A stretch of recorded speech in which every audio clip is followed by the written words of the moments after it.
Um, my name is Ben Weber. I'm the District 6 City Councilor, and I'm also the Vice Chair of the Boston City Council Committee on Government Operations. Today is November 26, 2025, and it is now 10:04 a.m. Uh, in accordance with Chapter 2 of the Acts of 2025, modifying certain requirements of the open meeting law, and relieving public bodies of certain requirements, including the requirement that public bodies conduct its meetings in a public place that is open, physically accessible to the public. The City Council will be conducting this hearing virtually by Zoom. This hearing is being recorded. It is also being live streamed at boston.gov/city-council-tv and broadcast on Xfinity Channel 8, RCN Channel 82, Fios Channel 964. Written comments may be sent to the committee email at ccc.go@boston.gov and will be made part of the record and available to all counselors. Public testimony will be taken at the end of this hearing. Individuals will be called on in the order they sign up and will have 2 minutes to testify. If you wish to sign up for public testimony, if not done so, please email our Central Staff Liaison, Michelle Goldberg, at michelle.a.goldberg. It's michelle.goldberg at boston.gov for the Zoom link, and your name will be added to the list. Today's hearing is on docket number 0138, an ordinance codifying the Office of Returning Citizens. This matter was sponsored by Council President Rusi Louis-Jen and was referred to the committee on January 8th, 2025. For background, the Office of Returning Citizens was created in 2017 by an executive order by then Mayor Marty Walsh, and has since provided much needed reentry services to returning citizens under acting Mayor Janey and current Mayor Michelle Wu. In 2023, Michelle Wu celebrated the opening of a new dedicated office space for the Office of Returning Citizens, which has been under the direction of Ashley Montgomery since 2024. This office has been vital to those in need of reentry services and has provided grants to multiple nonprofits working in this space. I think I speak for all my colleagues when I say we're looking forward to this conversation and are generally in support of codifying this office into the municipal code. I want to inform all my colleagues that we have received a red line version of the ordinance from the administration that you can find in the folder, and that I think we'll be sharing on the screen later in this discussion. These red lines were done in partnership between the sponsors and the administration. Today I'm joined by my colleagues in order of arrival. Council President Rusi Louis-Jen. I don't know if anyone else is on here. No, not yet. So let's see. I'll now pass it over to the lead sponsor, Madam President, for any opening remarks she may have, and then go to my colleagues, or actually, I think we'll just have one opening statement, and then we can maybe bring up the red lines to discuss, or however you want to proceed, Madam President. Awesome. Thank you so much, Mr. Chair, and thank you for, I know the Vice Chair of the committee, thank you for your willingness to hold this hearing. I want to thank the administration for being here at this hearing, that we will go over red lines so we can make this more efficient. I just want to thank Chief Masso and Director Montgomery for your leadership in this space. When I was first elected, there were 3 things that I committed to: affordable homeownership, investing in affordable homeownership, investing in affordable rental housing, and building up the Office of Returning Citizens. I committed to that as a candidate and wanted to make sure that we saw it through. So making sure that we strengthen the Office of Returning Citizens with increasing its capacity to hire more employees, and by first time ever being able to issue grants to nonprofits and organizations that are led by folks who themselves, have experienced incarceration or know about incarceration, especially organization led by Black and brown women. It's been a profound sense of pride for me to see this office grow, for me to see the investments and partnerships in community. And we want to make sure that this office remains part of our city's fabric. More than 3,000 people return home from incarceration every year in the city of Boston. We need to make sure that we keep them home. And we do that by making sure that we invest in this office, that we are reducing the recidivism rate, everything from employment to help with IDs to housing. And I've been proud over my 4 years on the council to see that happen and to see this office continue to grow.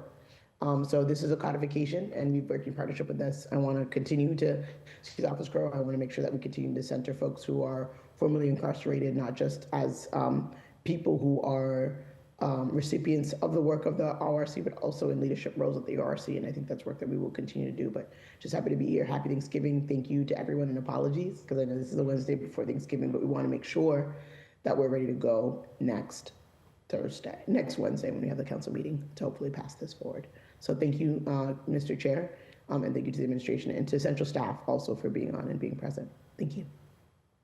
Yeah, thank you, Madam President. I'm going to shift to the panel. We've been joined today by Chief of Human Services, Jose Masso, and Executive Director of the Office of Returning Citizens, Ashley Montgomery.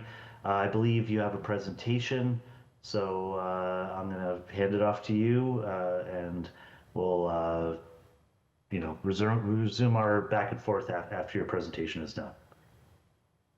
Great. Thank you so much, Councilor Weber. And good morning to both of you and Council President Louis Zhen. Just for the record, my name is Jose Masso, and I am the Chief of Human Services. I'm grateful for all of you being here today, the day before a holiday, as Council President mentioned, to hold a hearing on this important order. I'm especially grateful to Council President Louis Zhen for filing this order and for others who joined her in support of it. I'm joined today by my colleague, Ashley Montgomery, who is the Executive Director of the Office of Returning Citizens. In a moment, Director Montgomery will provide an overview of the work that ORC is doing. Before that, I wanted to provide just a little bit of context for the office and how it's evolved underneath the leadership of Mayor Wu. The Office of Returning Citizens provides case management, referrals, and specialized assistance in housing and employment to Boston's returning citizens. This office came into existence, as was mentioned, under the Walsh administration, but it has flourished under Mayor Wu's leadership, who, in partnership with the City Council, increased the budget and staffing significantly. In the past 4 years, the ORC has been transformed from a staff of 2 to a staff of 11. The budget has increased tenfold, from roughly $200,000 annually to just over $2.5 million annually. This investment has enabled the office to take on more clients and to increase its capacity in certain areas like housing and employment, where the need is especially high.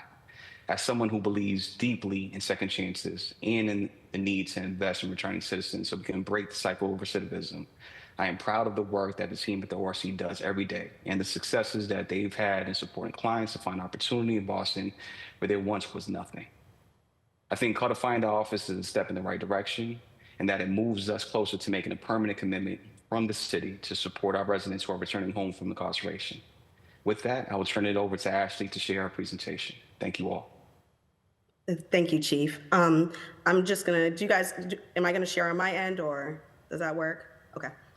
Just give me 1 second, sorry.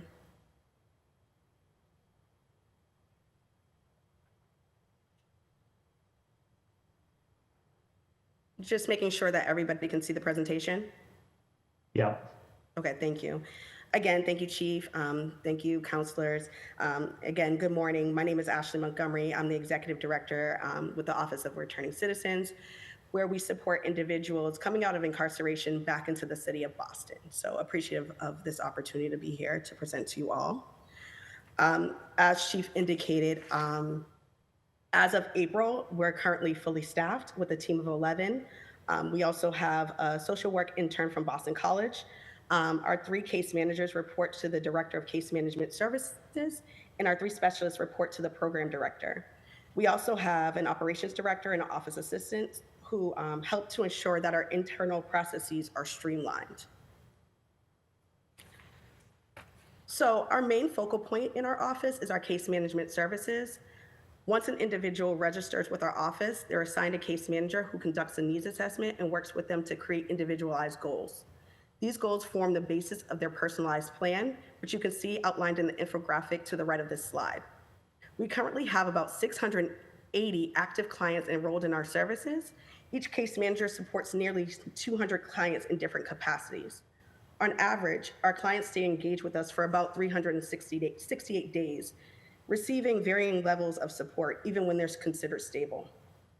The ORC received roughly 15 new registrations each week. We also offer open office hours 2 days a week where clients can meet with the case manager as they sign up for services. Because of this process, we do not currently have a wait list. Clients may wait up to 14 days to be formally assigned to a case manager, but they're registered and receive an initial needs assessment right away. Our client is assigned a case. Once the client is assigned a case manager, they can be referred to our employment or housing specialist. To ensure we set clients up for success, we use a referral form that helps us understand where they are in the process. For example, we don't want to move somebody into housing if they don't have yet the income to sustain it. We don't want to place someone into employment if they're not employment ready. This is why we also offer workshops to support individuals throughout their journey. I'm just going to go to the next slide. So these are some of the reoccurring workshops that our office offers. So we do a working credit workshop that just helps to repair credit. We do digital literacy. We have Suits to Smiles room where we offer suiting to males as they come in so that they can be ready for interviews. And then we also work with BPL to provide library essentials, something as simple as a library card, but more complex as more digital equity or digital literacy training. In addition to those workshops that are outside of the recurring, we also offer entrepreneurship workshops, Corey sailing, housing, and employment workshops. So our employment specialist not only supports clients with their resumes, soft skills development, and mock interviews, they also build a pipeline to employers for direct employment opportunities. This year alone, our employment specialist created 29 new employer partnerships. And since these slides were created, we placed 2 additional clients in jobs, bringing us to a total of 86 clients employed year to date. Our housing specialist is currently working with 92 clients. During fiscal year 2025, she placed 49 clients into housing. Of those placements, 61% were secured through BHA housing vouchers, and 24% were in single room occupancies. In addition to housing placement, our specialists also assisting clients with a range of applications, including raft and furniture assistance. As you guys indicated at the beginning of this hearing, our office has also created grant opportunities to support our community partners. From fiscal year 23 through fiscal year 25, we awarded more than $4 million to organizations serving our community. In fiscal year 26, we participated in the City of Boston's participatory budgeting process, in which we awarded $250,000 to 12 different organizations, and this was focused around the Youth Reentry Grant.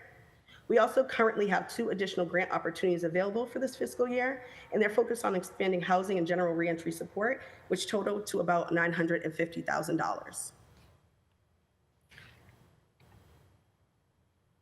Through our grant opportunities, we do site visits and advisory groups. We also remain committed to breaking down silos and removing barriers within the reentry space. And listed on this slide are some of the collaborations that we're currently working on. We've also been working to ensure that our office is more embedded and actively involved in the community. We've been intentional about creating events that foster connection and a sense of community among the reentry population. This summer, we hosted a family cookout, and more recently, we held a community Thanksgiving gathering along with a turkey giveaway for clients and their families. Early this year, we partnered with Justice System Partners, where they conducted a needs assessment with 312 participants. Some of the key barriers that they identified was transportation, digital equity, housing, and social supports. And in response, our office has been extending our office hours beyond Dimmick Street to increase accessibility. We also enhanced our housing support through the voucher program in addition to additional grant opportunities. We've been hosting, as I mentioned in the last slide, some family-friendly community events aimed at returning citizens as well as the broader Boston community. We are also working on developing a peer support program in order to strengthen our client networks. And then, as I also indicated in previous slides, that we work with the city's digital equity team to host bi-monthly drop-in sessions for our clients. Justice System Partners also conducted focus groups with community partners and individuals who are currently incarcerated and those who were formerly incarcerated. Some of the key themes that were emerged were that our office has strong leadership and highly dedicated staff. Participants also noted the strong willingness to collaborate, and that the ORC prioritizes inclusivity amongst partners. And partners also shared that they feel valued, heard, and included. And again, I just want to say thank you. The Office of Returning Citizens continues to grow, not just through the work that we do directly with those that we serve, but by being present in the community and a trusted resource for our partners. I thank you for the opportunity to ensure that this office remains a permanent support for individuals returning home from incarceration. So I'm going to stop sharing. Okay, thank you very much. I just want to know we've been joined by Councilor Brian Worrell. Councilor Worrell, I think we just got finished with a presentation, and we're going to move on to red lines. Do you have something short you want to say before we get to red lines, or just leave your questions for later? Yeah, I'll leave my questions for later, but thank you, Chair. Thank you to the panelists for being here, all the work that Chief Masso and Director Montgomery that you're doing in this space. Just looking to make sure that we're bringing all the resources and support to our returning citizens. So just happy to be engaged on this work. Thank you. Okay, so I think because we're trying to get this ordinance over the finish line here. Usually we kind of talk about questions about your mission and stuff like that. I think we'll just get to the language of the ordinance. I guess, Council President, you have a question or I'm something? happy to get to the language of the ordinance because I want to do that too, but I was wondering if I could also ask some questions just based on their presentation before we dive in.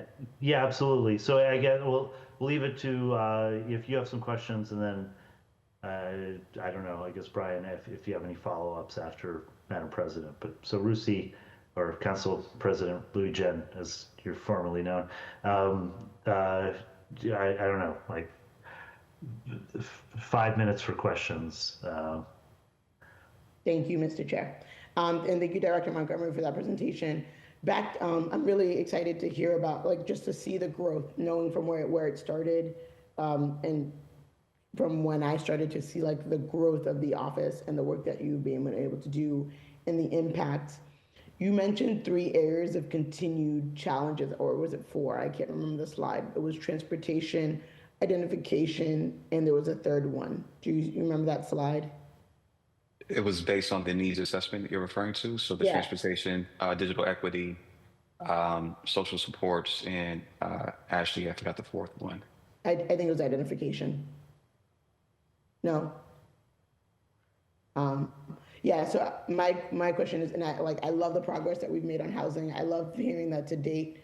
I think it was 368 people, I'm not sure, but a good number of people who were able to find employment, or 86, I forget the number, via the Office of Returning Citizens. It's what we want to hear. We love that there are these great opportunities that remain outstanding for folks when it comes to housing. But of course, when you identify the challenges, I want to know what we're doing to help to rise to the moment for those challenges. Yeah, so what social supports are. Yeah, so the 4 key barriers that were identified were transportation. And when they talked about transportation, it was really transportation to getting to our office. So as indicated, our response has been just being more embedded in the community. So ensuring we're not just at 30 Dimmick Street, that we're just in different spaces so that people have accessibility to us. And so what we're finding is that the majority of our population is released in Roxbury, Fenway, and Mattapan, Dorchester areas. So we're being intentional and not just situating ourselves in Roxbury, where our office is located, but also situating ourselves in Dorchester and Mattapan areas so that people can have that access. So that was kind of the first barrier that was identified, and that's the way in which we're kind of alleviating that. In addition to, we're working with our community partners in order to provide bus passes so people have accessibility to getting to us, and not to us, but to other areas that they need, whether it's to employment or to different interviews that they might have. The other thing that was identified was actually digital equity. So our response was working with a digital equity team, which is internal to the city of Boston. They actually come here bi-monthly to conduct conduct workshops. And then we also work with the Boston Public Library, and they also do some workshops to help with digital equity. The other barrier that we identified was housing. And so the way that we've done that is not only through our voucher program, but also through grants. So right now, I mentioned that we have 2 grants that are currently out. One is around reentry support services, which closed on December 1st. Oh no, that one already closed, I'm sorry. And then our other one is housing grants, which closes on December 1st, I'm sorry. And so that is to kind of uplift and ensure that we're able to get our clients housing.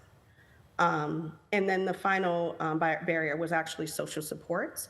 And so I kind of mentioned that we're cultivating events to ensure that people feel empowered and are able to be supported. So one thing that we did in the summertime, we created a family cookout where the basis is family reunification. So like really bringing different people into the fold, but also having resources available for individuals impacted by incarceration. And then this past weekend, we had a family gathering, which we did in collaboration with Haley House, just to build a sense of community so that people can get together, especially during this tough time around the holidays. And then on Monday, we also had a turkey drive, again, just fostering that social support and that sense of community. And so I'm not sure if that answers your question. I know you alluded to the employment piece. So it actually is 86 individuals that we've gotten employed so far. And we continue to kind of calendar year. This calendar year, so from January to now. So we are still, and again, our employment specialist has created 29 additional employment pipelines to get our clients employment. Thank you.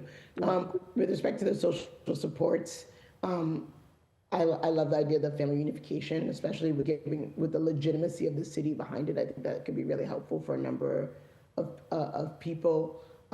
Is that for folks who are formerly incarcerated, where they could also bring income with their families as well? Correct. Great. On transportation, I remember when you all were over at Dry Dock, even I was like, where is this? And I remember that was a struggle. Now you're basically Jackson Square, a 9-minute walk from the train. And so I guess I want to understand what the barriers are for folks who are, or right, like is it the 29? There are a number of buses that basically stop right there. So I'm just trying to have a better understanding about those trends. I was like, people who want to drive, who may not have access to a license, like what is the nature of the transportation barriers that people are identifying? Yeah, and so just to be clear, it's not just transportation to our office. I think it's just transportation in general. So just not having the funds to not even having access to get a bus pass, right? Because they just don't have the money to. And so that's why not only are we getting out of our office, but we're also, like, we collaborated with City Church in order for them to be able to provide bus passes. We also work with Mass Hire. So there's different organizations because, we can't be all things. So we really have to tap into our community organizations to provide bus passes for those that need them in order for them to get out and be able to get to their employment, get to their housing appointments, get to whatever appointments that they might have. And I know the Fountain Fund, I don't know if you've connected with Jay Villar, but the Fountain Fund, that they have a lot. I know that, because of the anti-aid amendment, there's stuff that we can't do, but there's work that nonprofits can fill in the gap for us when it comes to things like bus passes, that I hope that we're able to lean on them more to help do that direct service work and helping people in a way that we may not be able to. Yeah, and of course, that's why I kind of mentioned those 2 organizations. I mean, Fountain Fund, amazing. They're more of a loan-based provider, but we do also work with the Fountain Fund in different capacities, so for sure. Awesome. Well, I'm really excited. And lastly, they're fully staffed right now at 11 employees. How many of those are returning citizens or formerly incarcerated folks themselves? We have one individual, our director of operations, that is formerly incarcerated, and then we have another individual, our employment specialist, that has been in DYS custody before. Okay. And then we are in the process of contracting some peer support, which would be a formerly incarcerated individual. Thank you. I do think that I see that as one area. I mean, not that we should all always be growing, but as one area of growth is that making sure that those who are directly impacted are also the ones who have been directly impacted are the ones helping to lead decisions. Hopefully I sound like a broken record on this issue because it's something that's really important. I was with Healing Our Land last week, and they do a lot of work in our carceral system, and they wanted to make sure that that's something that we continue to highlight, that this is an office that continues to center in every way those who are formerly incarcerated. So. Yeah, and most of our staff is also formerly incarcerated adjacent, right? And so we also have been impacted in different ways. Yeah, heard. Thank you. Thank you. Those are my questions, Mr. Chair. Okay, thank you, Madam President. Councilor Worrell, I see we've also been are joined by Councilor Flynn. Councilor Flynn, we've had a presentation. We are going to get to an ordinance with red lines, but we have a couple minutes for questions. So you're on deck, Councilor Flynn. Councilor Worrell, do you 5 minutes for questions? Thank you, Chair. And just a couple questions around the housing piece. I know that the office was able to secure 50 vouchers for returning citizens over a 3-year period starting in 2024. Have they all been maxed out? Have they all been used? Were we able to house 50 individuals? So they have not all been used, and for various reasons, whether somebody is in mitigating currently. So I think 6 people are currently waiting to get their mitigation letters. And then we have, and for, again, various reasons, we have 4 individuals that we are now recommending for vouchers.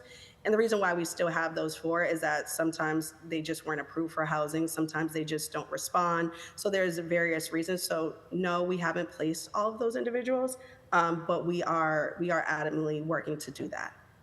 Awesome. And then I know you talked about the housing grants that the office is that direct assistance, or does that also cover administrative costs for like the nonprofits, or is that just centered around making sure that we're getting, rental assistance into the hands of the returning citizen?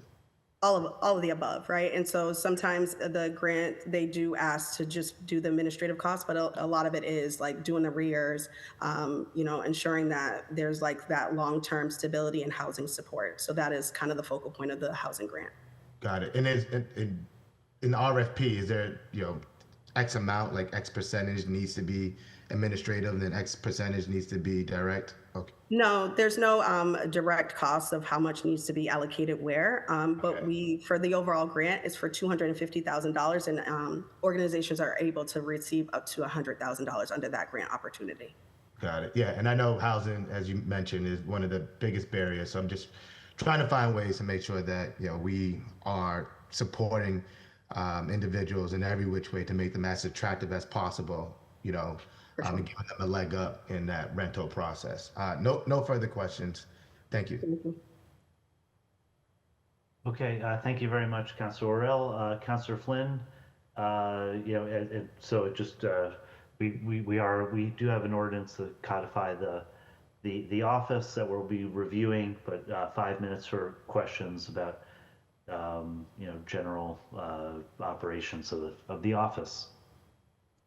Thank you, Mr. Chair, and I strongly support this ordinance. I know how important it is.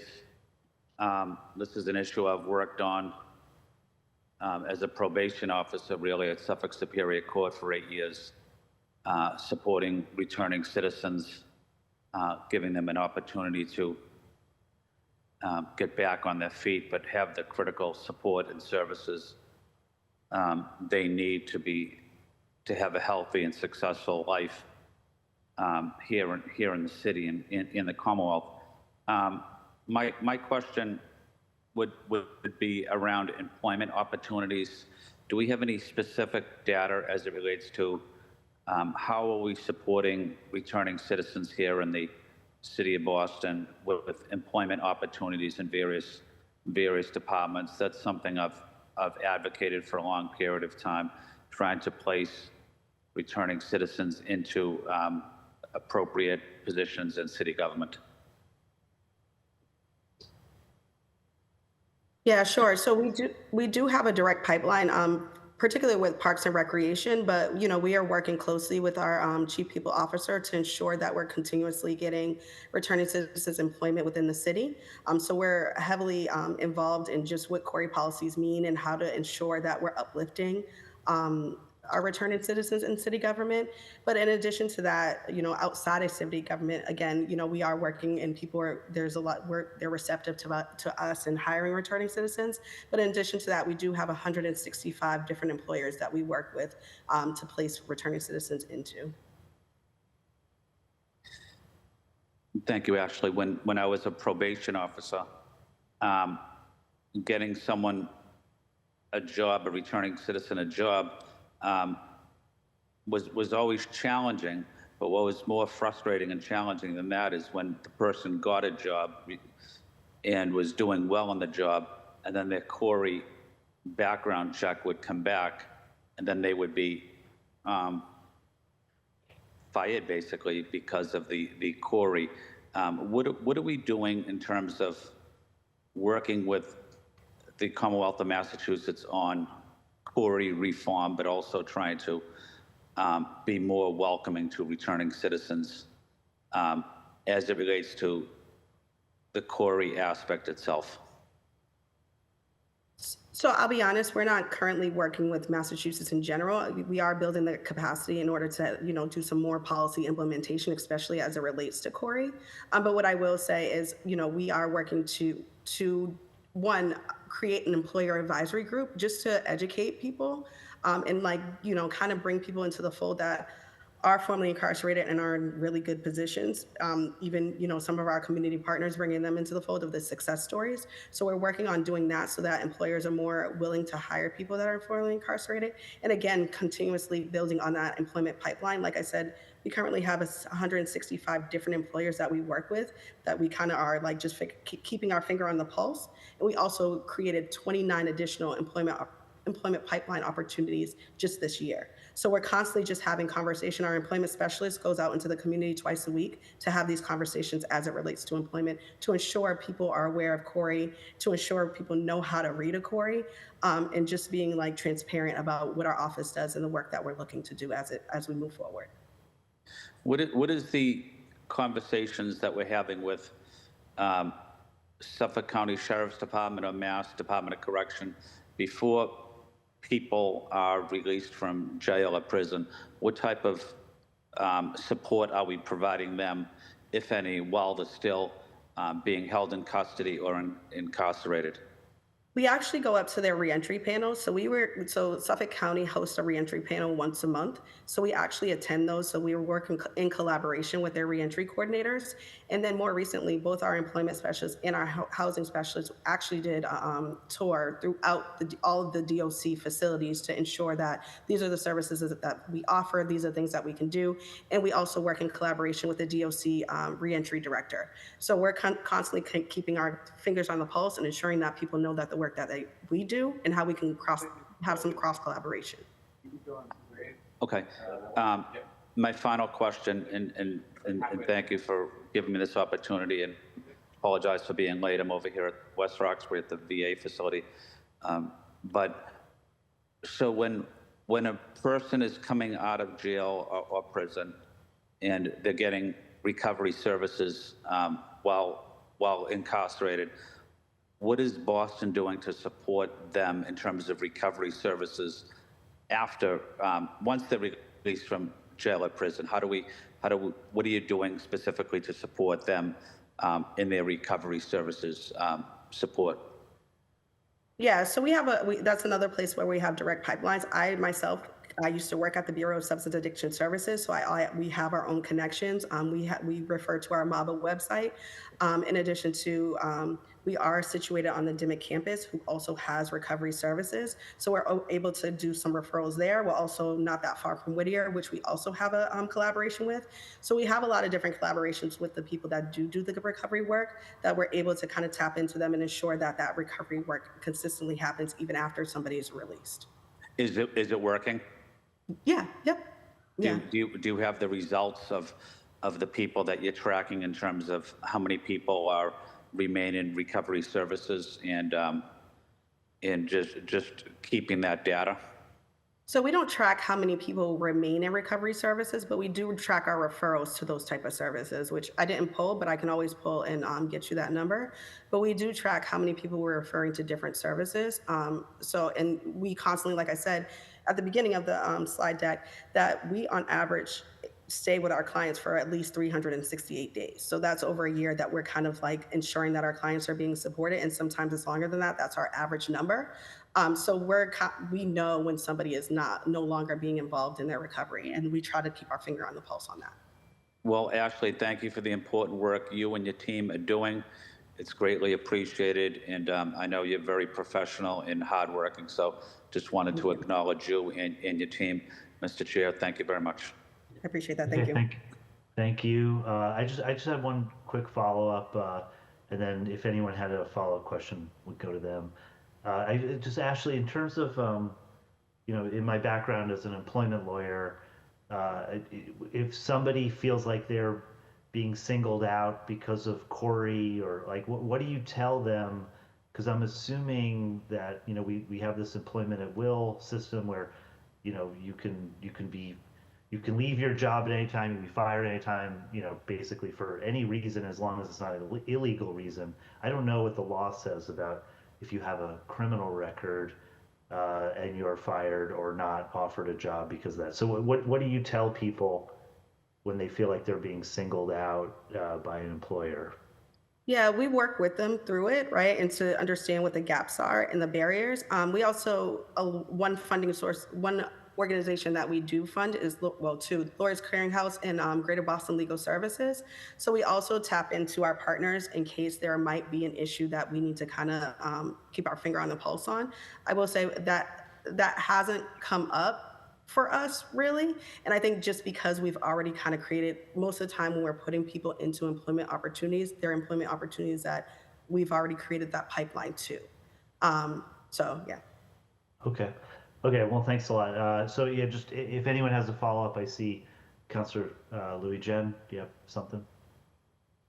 Yes, I do have a follow-up question. Thank you, Director Montgomery. In the beginning of your presentation, you stated that 86 people, which I think is a phenomenal number, so far this calendar year have been placed in permanent employment.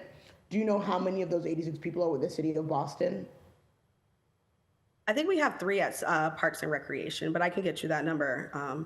Yeah, I can get you that number. I think it's 3 out of the 86 with the city of Boston. Awesome.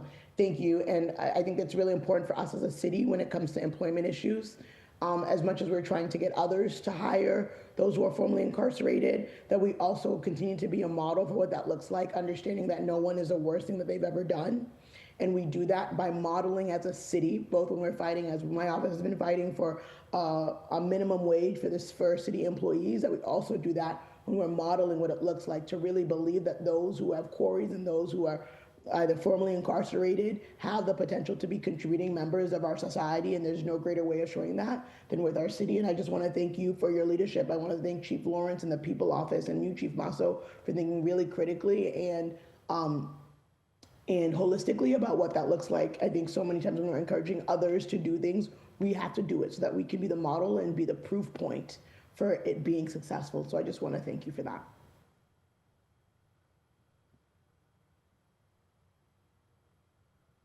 Okay. Thank you very much. Okay.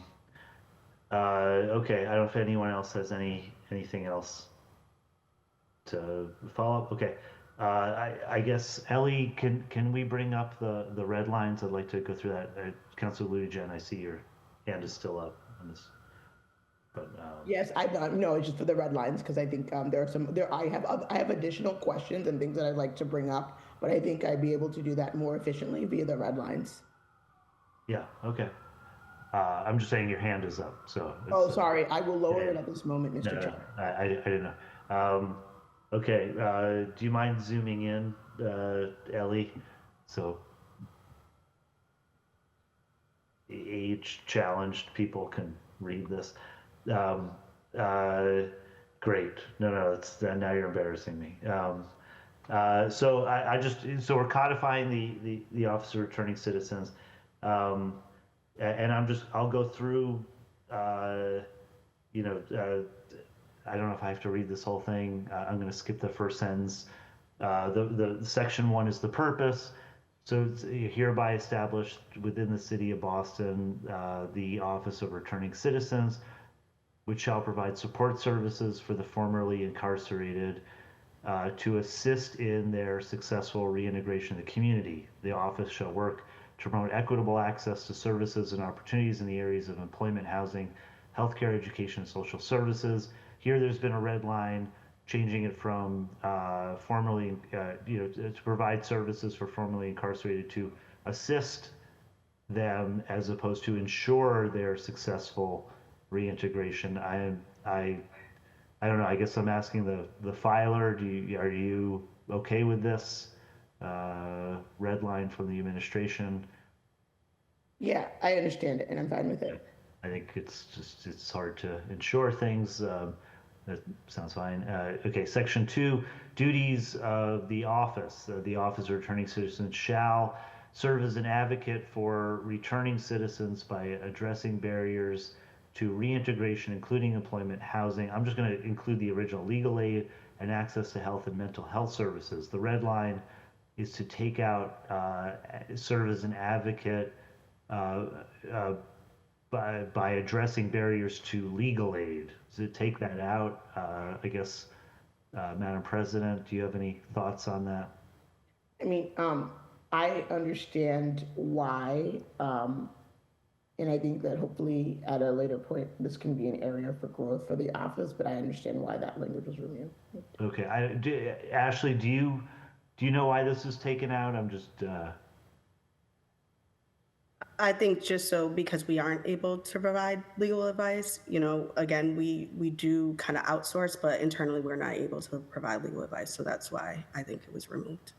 okay. I mean, we don't provide housing either, or mental health services. So, but it's like, yeah, I We think do we're advocate, we advocate for housing though. We have a housing specialist that, kind of puts people into housing. We give vouchers, okay. do employment, and then we do provide access to health and mental health services. So.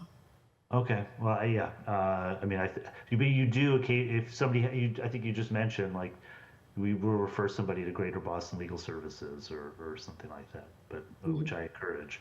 Um, okay. Well, hopefully that won't stop.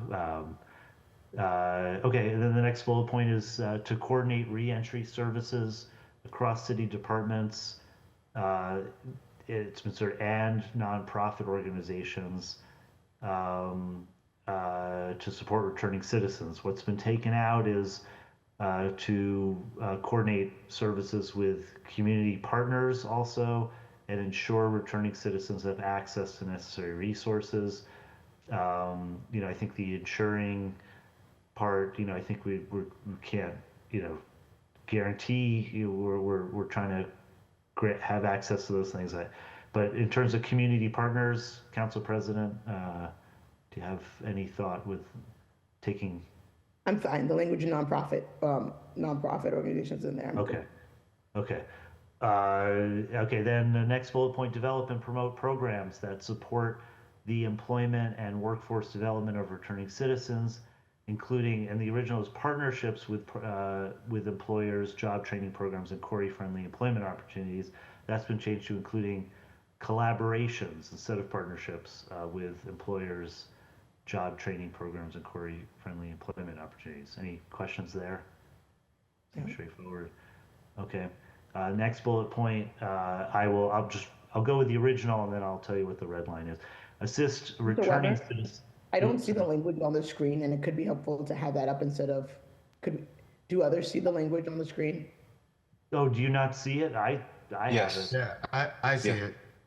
I Yes, see we it do. as well. I mean, I have it open in my other doc. I might just log off and log back on, okay? Yeah, I mean, Ellie, take off the block council president filter. I'm just kidding. But do you want to you want a minute to grab the red line? Oh, wait, I kind of see it. I don't know what's happening. Oh, okay. All right, I'm good now. I'm sorry. Okay. So the next bullet point is assist returning citizens in securing stable housing through partnerships with housing providers and programs such as the Department of Corrections Housing Voucher Initiative. The red line changes that to, instead of partnerships, collaborations, through collaborations instead of, with the housing providers and programs, and just has taken out programs, taken out such as the Department of Corrections Housing Voucher Initiative. So it's just taken out an example of one of those.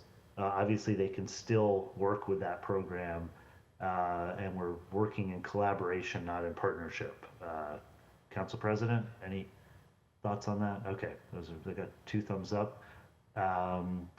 The next one is I'm just going to go again with the original and then get to the red line. The original was ensure access to healthcare services, including mental health and substance use treatment, by coordinating with healthcare providers, insurance services, and community health organizations. The red line version is work with organizations to improve access to healthcare services, including mental health and substance abuse treatment, and takes out by coordinating healthcare insurance services and community health with community health organizations. Again, I think this, if you have any, I think this just allows them to do the same thing, but your hand is up, so Council President. I have a question. Thank you, Mr. Chair. It's actually not in the language. It's something I meant to ask before. From the transition from dry dock, and maybe Chief Masso, you'll have more insight, because I don't think Director Montgomery was over at dry dock, to now being at 30 Dimmick.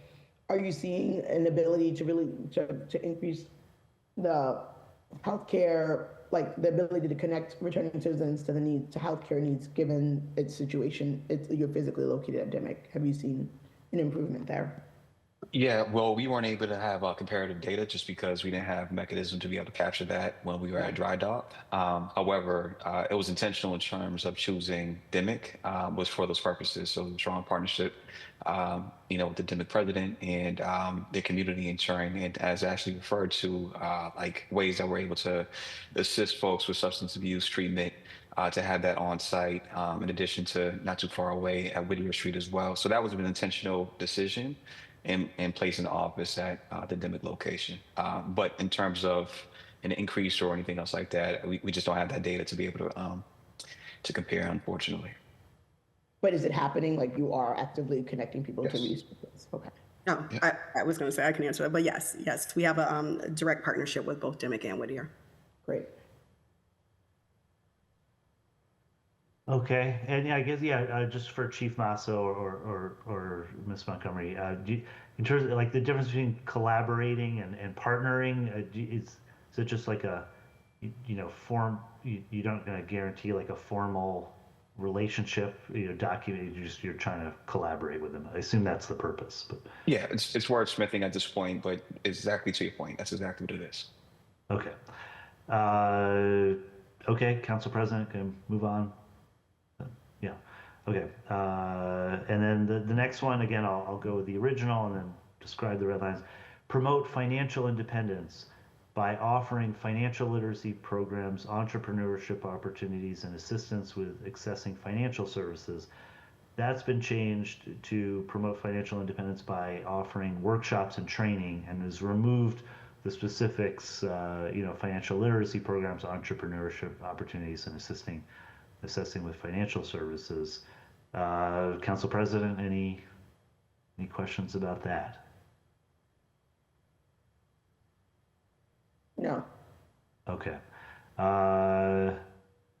Yeah, and again, I think it's sort of they're still can accomplish the same goals. It just through the vagueness allows them to do other things or figure out what works. I assume that's the purpose. Okay, next bullet point is, again, the original is engage with local communities and stakeholders to raise awareness of the challenges faced by returning citizens and encourage public participation in supporting reentry initiatives.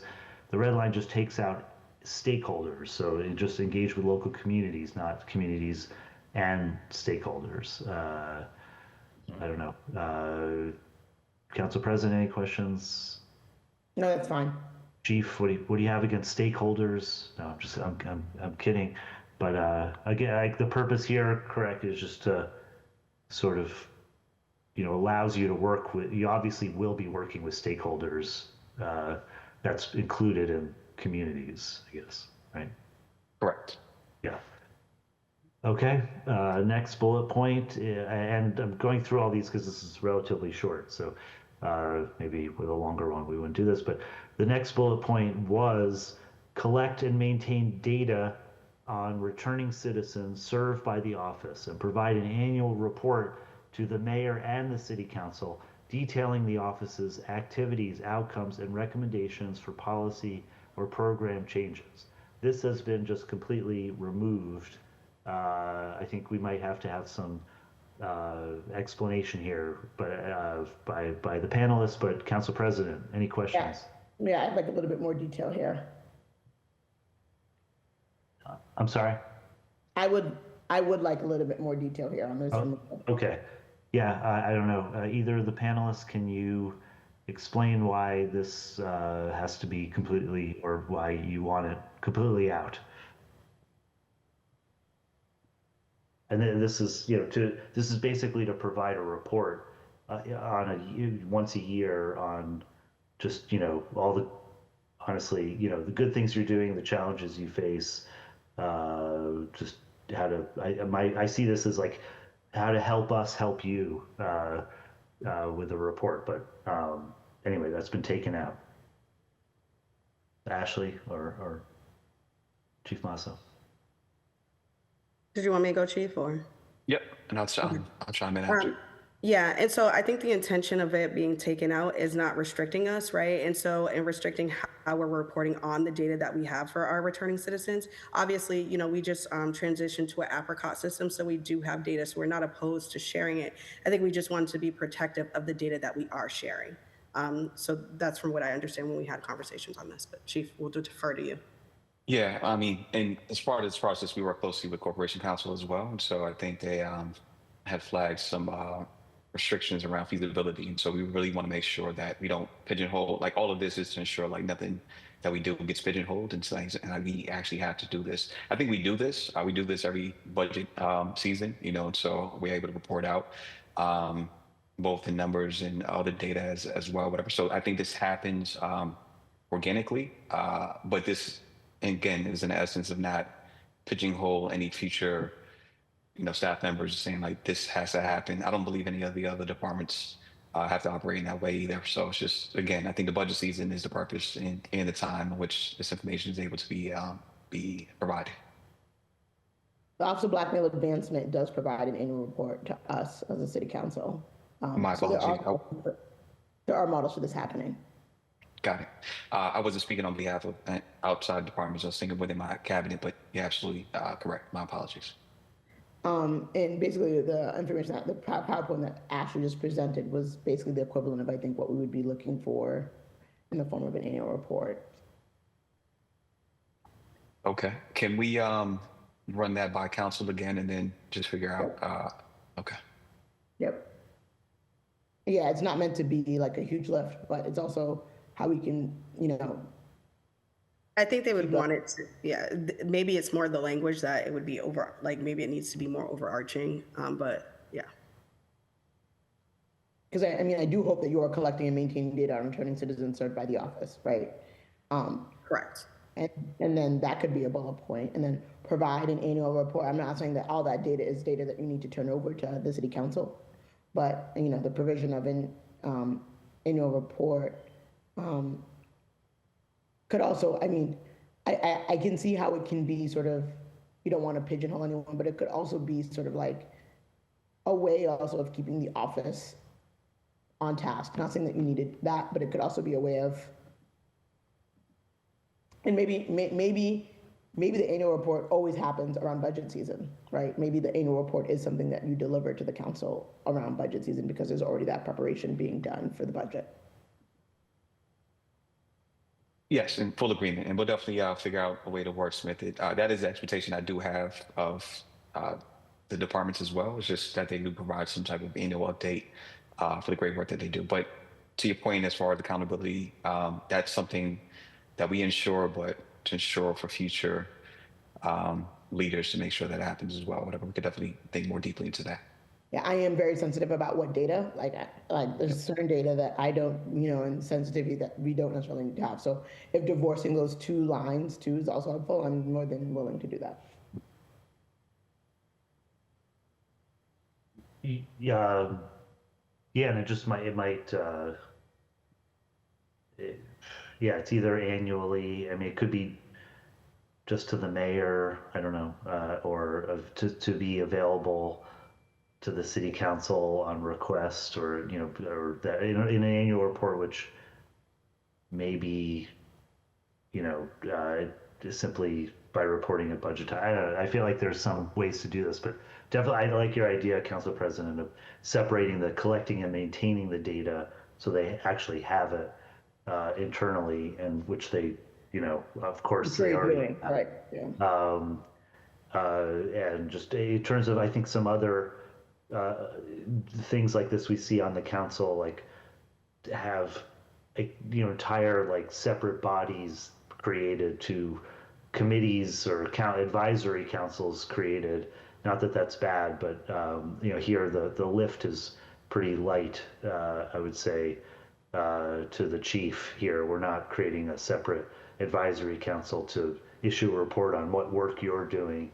This is just simply like internally make sure you have the data, and that we can track it if we want. That'll be used just in terms of making sure that we're providing the services that we all want to see get provided. So I don't know. I guess Council President, we're on a tight deadline for next week. Do you want to propose a revision or something? Yeah. Collect and maintain data on returning citizens served by the office, period. Another bullet point. And Ellie, you can track this in your. I mean, I don't see anything wrong with providing an annual report to the mayor and the city council detailing the office's activities, outcomes, and recommendations of policy and recommendations for policy or program changes. I don't see anything. I think I see that as an asset. And it also doesn't give you a deadline of when it has to happen. It just has to happen every year. And I think any good office that wants to, and I think like the effort of codifying the office is because we believe in the office and we believe that it should continue to grow and be something. I don't want the annual report to sound like it's this huge, it shouldn't be this huge, enormous task. And you push back, director, if you believe that it will be, or if Chief Musso, if you believe that it will be, but your presentation, like I just stated, I personally don't have. I want to have something that says, look at what they've done. 86 people have been employed by the Office of Returning Citizens this year. Like this office has been, it's a success to, our residents. And like, well, next year, will that number be by this point to date? Will that be a 96 or will it be 75? If it's down to 75, like, okay, what do we got to do to make sure that we are on pace and on track? So. Council President, 100% agree. I think, just to model many of the other departments within the cabinet, that's something that we do amplify. And so I am in a space in which I'm able to hold, our departments accountable and also ensure that, we're reporting out on the data and all the great work that everybody's doing. And so again, that typically does happen with, during the budget season. I think for the purpose of this, completely heard and understand, like, we're not in disagreement. I think it's just, would have to think through in partnership with the council just to get their report back on what the concerns are. And if they're okay with it, then hopefully we could turn this around pretty quickly. Yep. Awesome. And if not, I'm happy to talk to anyone and be like, I am concerned. My biggest concern, because, I know that there's like no legal issue here, but like, I don't want it to be seen. I don't want it to be a burden. Like, I'm not a fan of paperwork for the sake of paperwork, but I do think that this is something that could be beneficial to both your office and our office. And so continuing to support your office, right? Because like, look, this year we haven't had a hearing dedicated on ORC. There have been topics where the ORC has been brought in, and maybe it's during budget season, but during budget season, it's also like, everybody. So I mean, now I even want to like be like, should we have a date in here? But I want y'all to I want to get y'all to agree to this, and maybe we should actually just say annual update. Like provide an annual update. I'm not sure. Like report. I think if you think future thinking, counselor, like it could get into semantics in terms of like what people mean by that. So there could be some future expectations that folks actually present like a physical report that may not be as feasible as what is that we're detailing at the moment. So today it may sound like, hey, it was a presentation that you just presented. 5 years from now, I'm just saying folks may have this expectation that they have this 20-page report and things like that. So you understand? I don't love the word update, but I'm fine with scaling back from report. And now, but I am going to say that I do think it is irresponsible not to have a date attached to it. So That's the one thing I would like to add. So I'm fine with scaling down from like a report, like an annual written update. I don't like the word update, but if there's another word that we can find, and it doesn't have to be presentation, but an annual written analysis. I don't know. Update could be like, an update. I don't like update seems too informal, and I understand what that report may seem too much of a task, but we gotta, Ben, Council Weber, do you have any recommendations for a word that could be better that lives Well, between? I was gonna just say like maybe during the during the budget process, we'll provide data, but you want recommendations also. So I feel like that's a report, but you get off easy in the labor committee. We have the Boston and residents jobs policy.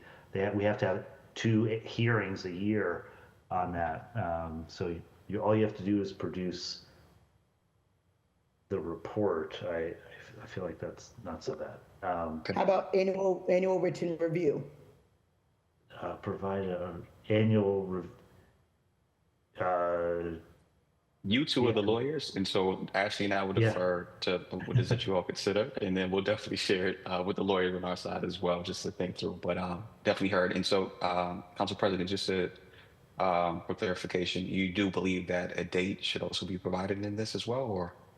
Yeah, I do, just because it's just too flimsy without it, right? And like, who's keeping that to account? But I'm not opposed to it being like, by June 1, so that like, we know that budget starts earlier than that. So most of the times we'll get it by like April 1 or something, or a date earlier, So that could be attached to the budget, or we could do April 1 if that's more authentic, which probably is, Yeah, it's basically like a fiscal year. I mean, you would want going back like 12 months, right? Or 10 months. And that review could be, I mean, it doesn't have to be for every department, but that could be your budget presentation. Would it be helpful to just put in end of fiscal year report? So that it is outlining that it has to be done by the end of the fiscal year, but it also isn't subjecting it to a date for anybody in the future? Well, you tell me, given that we know that the end of the fiscal year is June 31st, right? But you are usually like, so that would mean that would come after that. I'm fine with whatever, but I'm just thinking of futuristically, but I'm fine with whatever you guys. Yeah. I think what the council president's talking about is, so during the budget season, if we're talking about, hey, we need more resources in the Office of Returning Citizens, it would be great to have that report, that data in April, as opposed to July, which is after the budget's been set. So it helps us again, like, make the case for your office getting more resources. So I do think April 1st or May 1st, June 1st, whatever deadline would be good.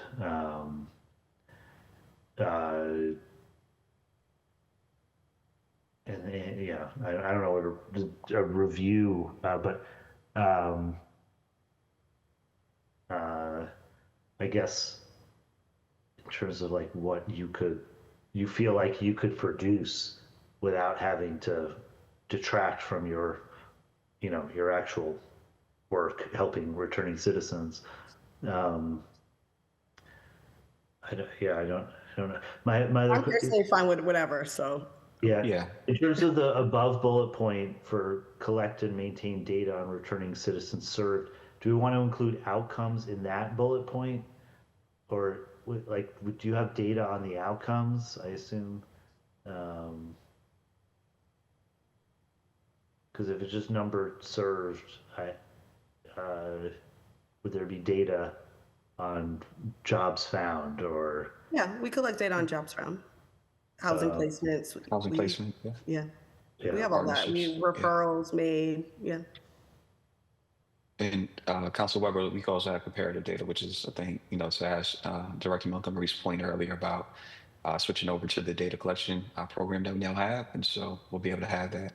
Um, just for my line of sight, we'll definitely review these two things in order for like next steps for this to be able to turn around by next Wednesday. I'm assuming you'll need it by Monday or Tuesday, the latest, correct?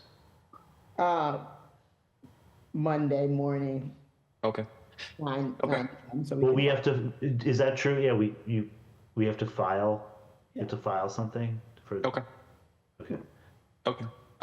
So if we do want to, I mean, again, I think from, our internal processes, budget season is typically the time in which there's a lot of reporting out. And so, and to your point, Council President, if you do want to keep to like around that time frame, just so it's not too flimsy, I think that'd be appropriate as well. Let's put April 1.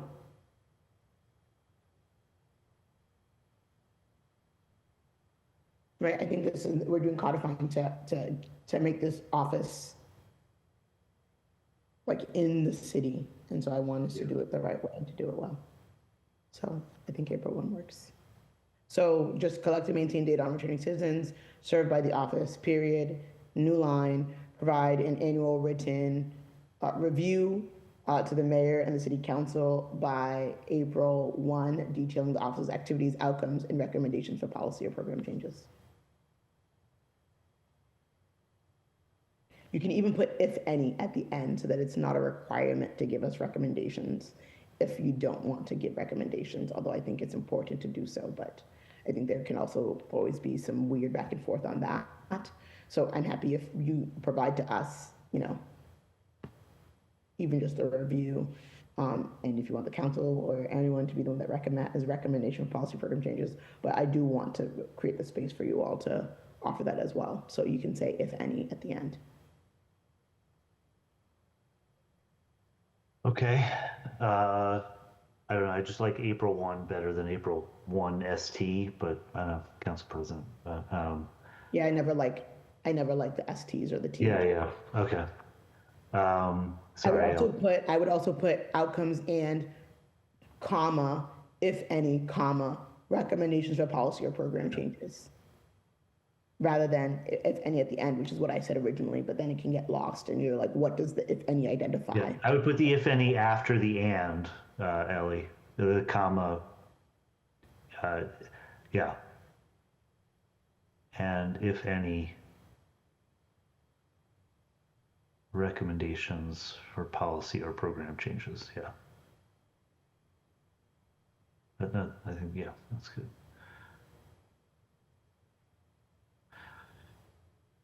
Okay. And then I guess the chief will get back to us during Thanksgiving dinner with your thoughts.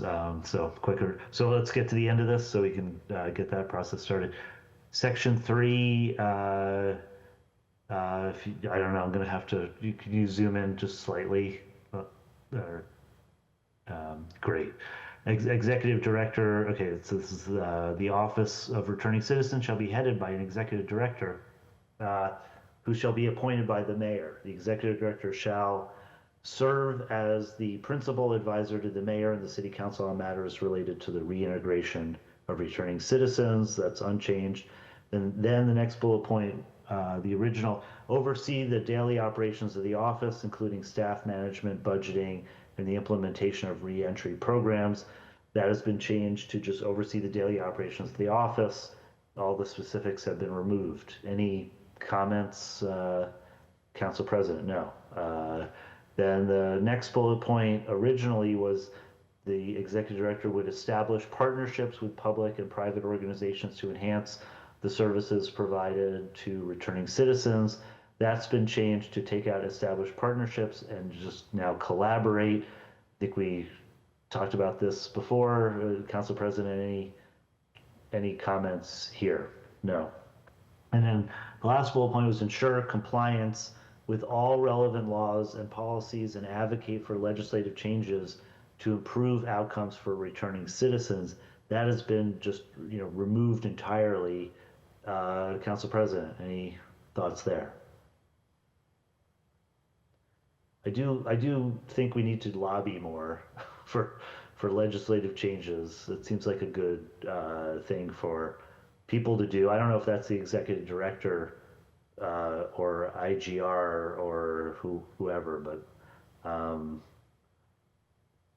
I feel like we need help. I think we heard from Councillor Flynn. What are we doing on Corey reform at the State House? You know, it is seems like a worthwhile responsibility to have. But I guess I don't know, Chief Masso or Ashley, any thoughts on?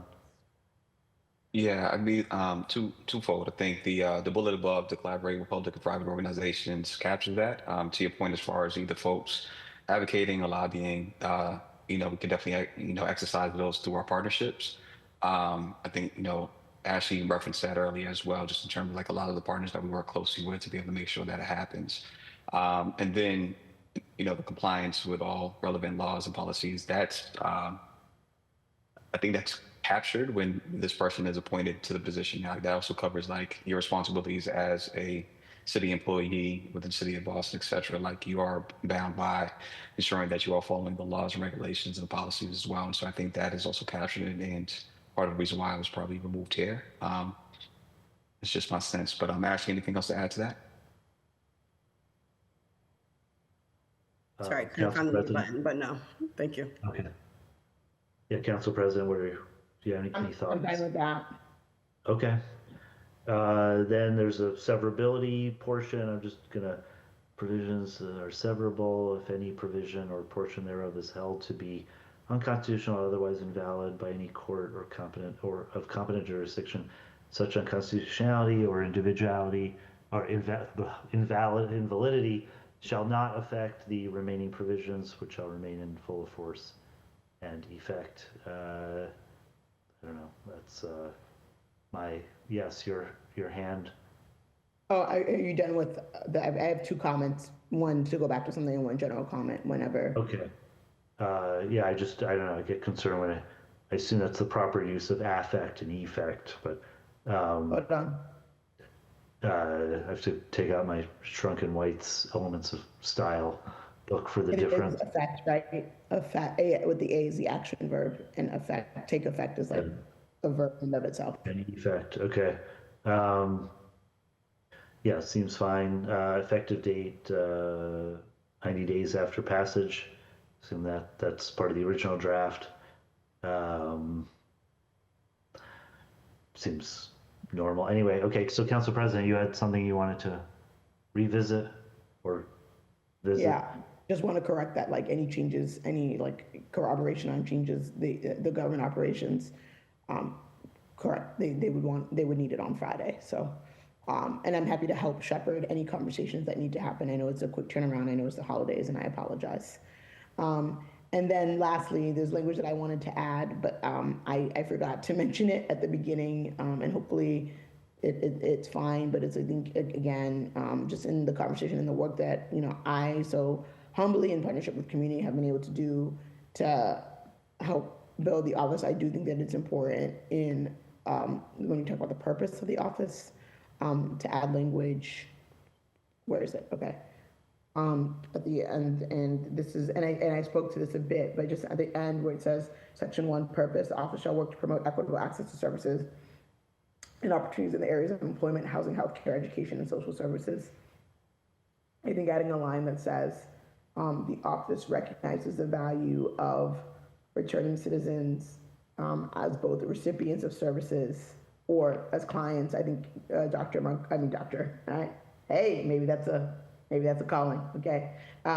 Director Montgomery, in the office, both as recipients of services or clients and as leaders helping to shape the vision and work of the office. I think with that addition, if I can read that again, the office recognizes the value of returning citizens both as recipients of services and as leaders helping to shape the vision and work of the office.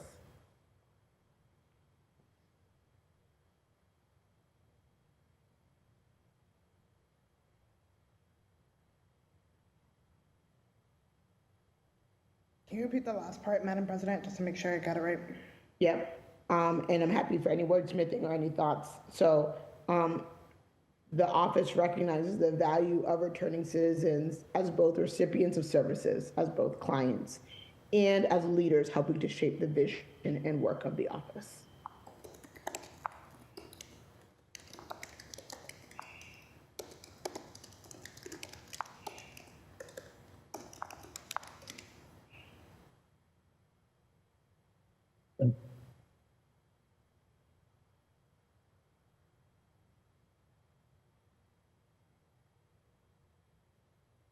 Chief or director, any thoughts?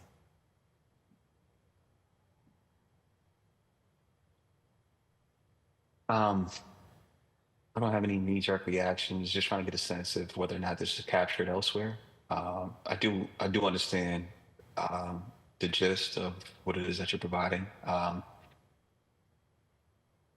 you explain a little bit more, just in terms of like what it is that you're trying to capture here, and like what's missing from what's already provided? Yeah, and I can take a quick look again. I would say that the gist isn't provided.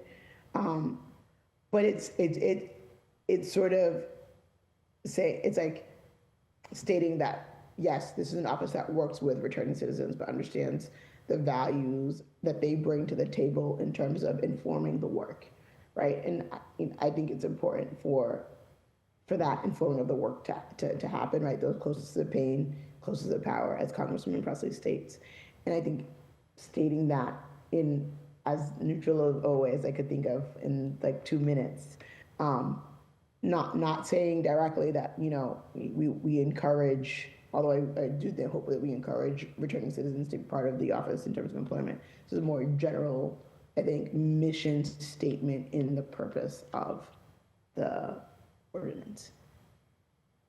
So that's what I was trying to get at. It's something trying to say like, hey, we value you not only as beneficiaries of the service, but as people who are helping to shape the vision of this office. Got it. Definitely heard. I think my immediate gut reaction without thinking deeper on this, and so please just receive it as is. Just the space around like the shaping the vision. I think the only cautionary piece I have with that is that in the event that folks are advocating for something that cannot happen, like the office cannot do, is where I think it gets tricky. I think, in a broader sense, citywide, we say that our residents shape the vision of the work that the city of Boston does, right, on a daily basis by, uplifting the things, their concerns, problems, solutions, etc. So I'm just really trying to figure out. That's the only word I think I'm responding to at the moment. But again, just receive it as I'm providing it, just in real time. But I would definitely want to think deeply on that, just a little bit deeper on that. Yeah. But do I 100% agree and understand your sentiment. So I just want to make sure that we're in alignment with that. Yeah, and I'm happy to we can shape the vision and work of the office, but also in the same way that you soften language for it to not be partnerships, for it to be collaboration. I don't think that there's anything in what I stated that is going to be like a requirement to then therefore say, okay, they're saying that we have to do this, that we must do this, right? Because it should already be part of the ethos, but it's just writing it as part of the ethos and so that people can see that it's part of the ethos. And I think especially for this population, again, I'm not saying that all the time everything that is offered or said needs to be accepted or ingested, but making it clear that we see the value that you bring to helping bring ideas and what I really wanted to say is that we encourage leadership to reflect the population, but this is like a broader way I think of getting at that. So isn't it centering the voices of returning citizens? I don't know, but that I don't think that language is any better. But I'm just in terms of the spirit. And also, so is the word clients, is that redundant to recipients of services? Is there a difference between clients and recipients of services?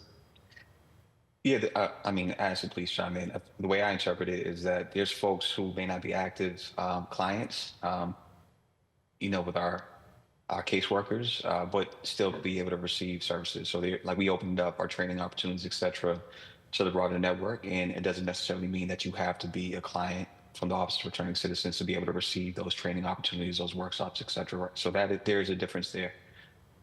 Ashley, would you agree? Yeah, that is correct. Okay. sounds good. So even if people aren't actively in our services, and we also promote it on our social media, so as long as you're a returning citizen, you can engage in programming. Okay. Yeah, I mean, okay. I mean, it seems like so. Yeah, you, Chief, I guess would need to are generally in favor, but need to speak to legal or whoever. Yes. So, yeah. So just to be clear, so it's the three areas that I think we're all in agreement with everything else that was red line. It's just this one added sentence and then the other two bullet points. I'm not sure who's managing sharing this document. If you could just scroll down, please. Yeah, Ellie, just to the bottom two bullet point, the ones we had about data and the Correct. report. Yep. So yep. So it'll just be these three portions that will definitely run by. And to Madam President's point, make sure that we turn it around by Friday. And I'm fine, it doesn't have to say, and for consistency with that section, if we wanted to say recognize the value of those who are formerly incarcerated instead of clients, like yeah, I mean, if we wanted to be consistent in that section, at least I'm fine with that as well. I'm okay with that, Ashley. I'm good. Yep.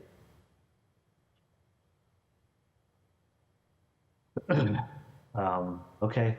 Well, I think to get this going, I think we've gone over everything. Council President, you want to close this and send them on their way? Any other issues? Sorry, I think that, sorry, this is me being a stickler. For section 1, the Office of Recognize the Value of Returning Citizens, I think you don't capitalize it in this instance. Or you say the Office recognizes the values of those. I think we should just say, yeah, it doesn't matter because it's the office, it doesn't matter. Those are the values of returning citizens, both as recipients of services, clients, and as leaders helping to shape the vision and work. That's perfect. So I've actually been doing most of this without looking because I just didn't know how to act as a shared screen, but that was perfect. Thank you, Ellie, and thank you. I think this works. I think that works well, but I'm happy to hear any feedback.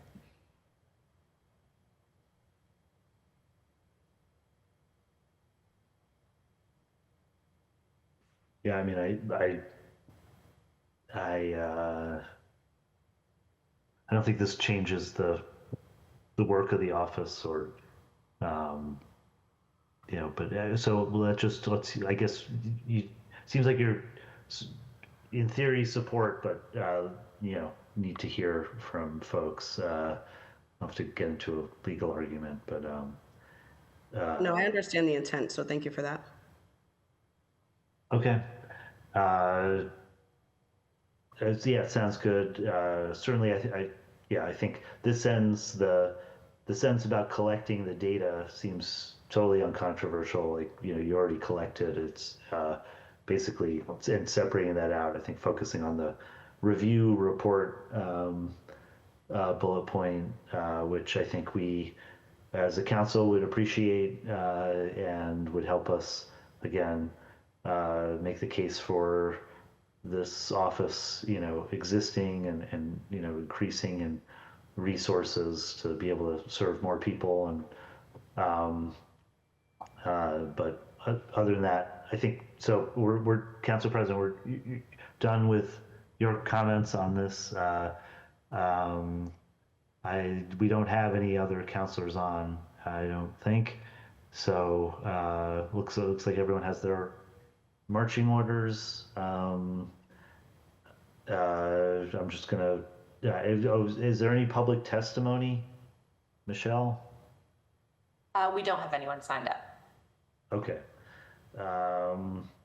So I guess that's it. I want to thank the lead sponsor, Madam President Louis Jen, and our panelists and my colleagues for attending today's hearing. I also want to thank Ellie, who has to do a lot of work in these GovOps hearings, and Chair Gabriela Coletta Zapata's office, as well as Michelle and Ethan from Central Staff for their assistance with today's hearing. The Chair intends to bring this docket up for a vote at the next council meeting. We do have one after that but we want to get this passed next week.